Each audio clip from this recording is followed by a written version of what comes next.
Okay, a little bit on half court O. First thing I want to talk about is transition into half court O. You know, if you're up on a counter like this, here we have an O and head of an X up here at the 2 position.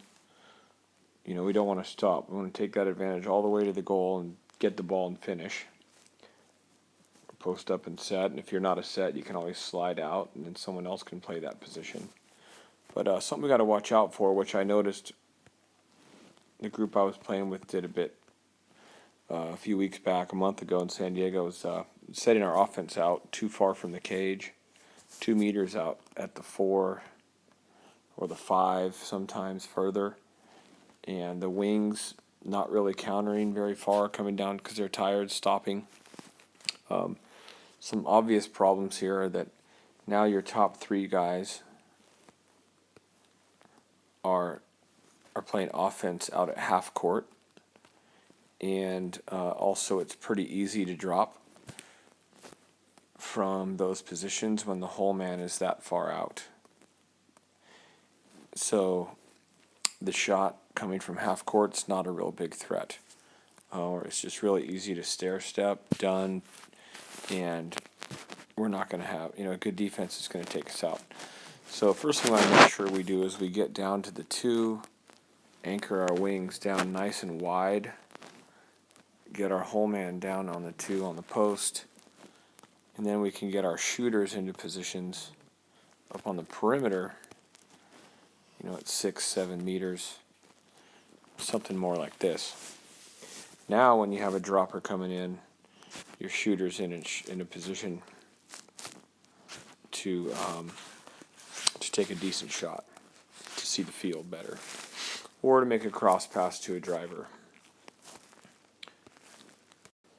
So let's say we've got down into position and we're ready to attack.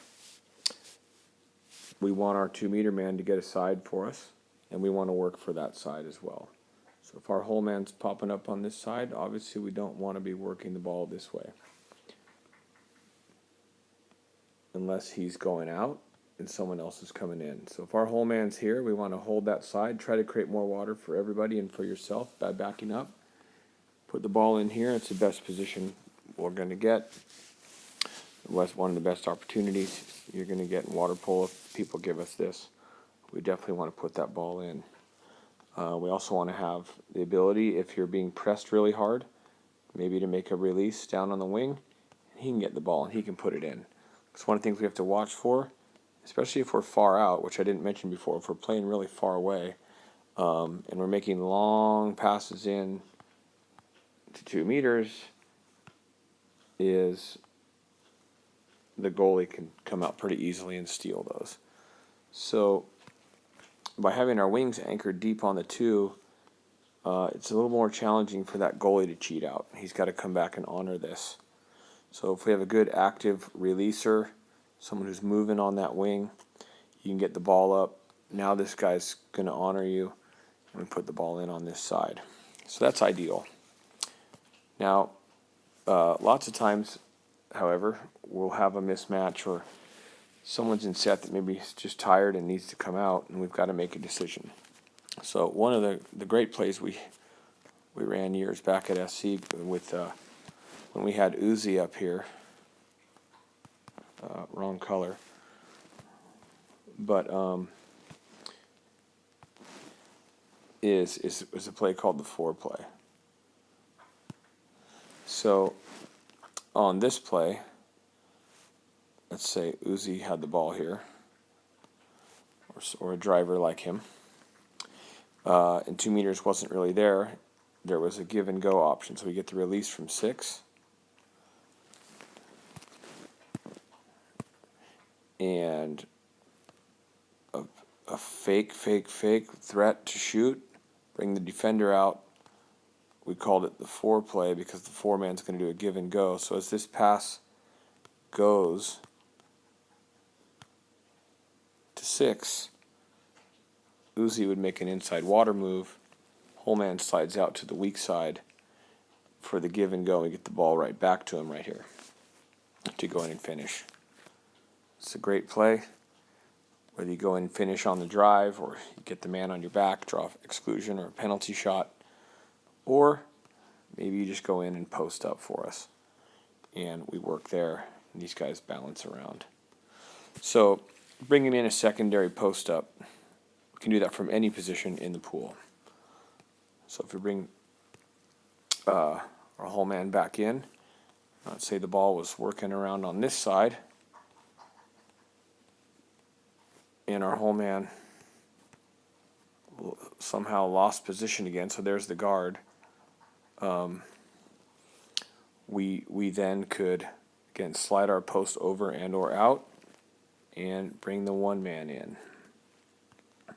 Here, a one in, another great play, especially if we have utility players down here on the wings, like Mark or, I can't remember everybody right now, but that's a great play to run if we're pushed out on that side.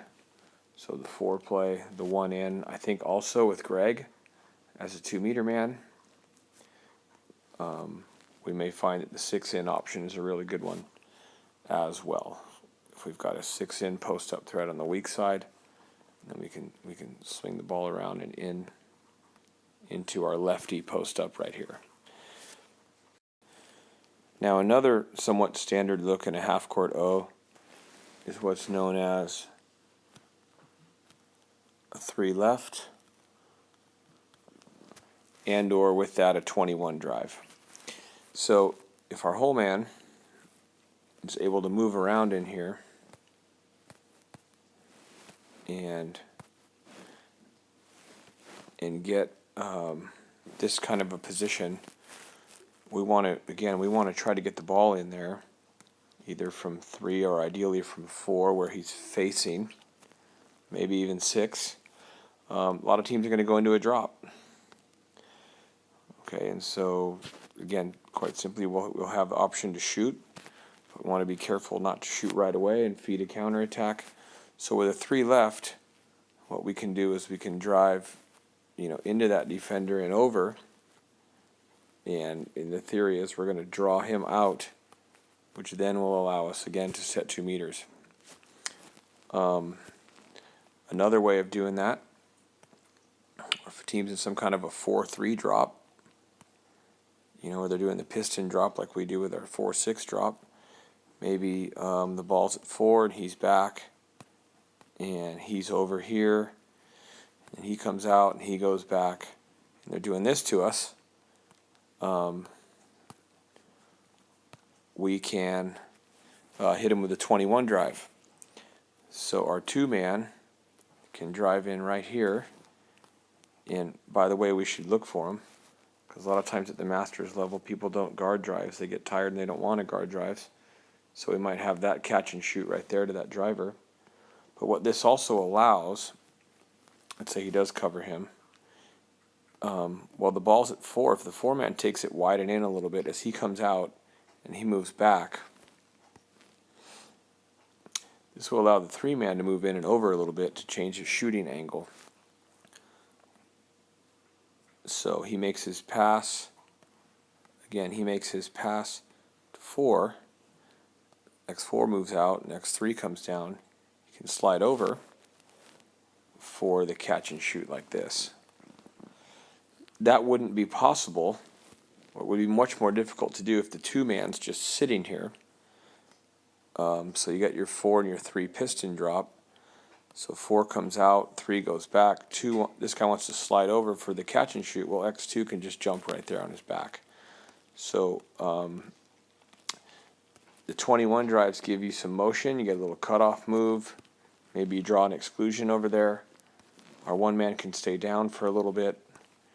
And maybe we get a look right there. Maybe he attacks and he can drop it in. So there's our 3 left and a 21.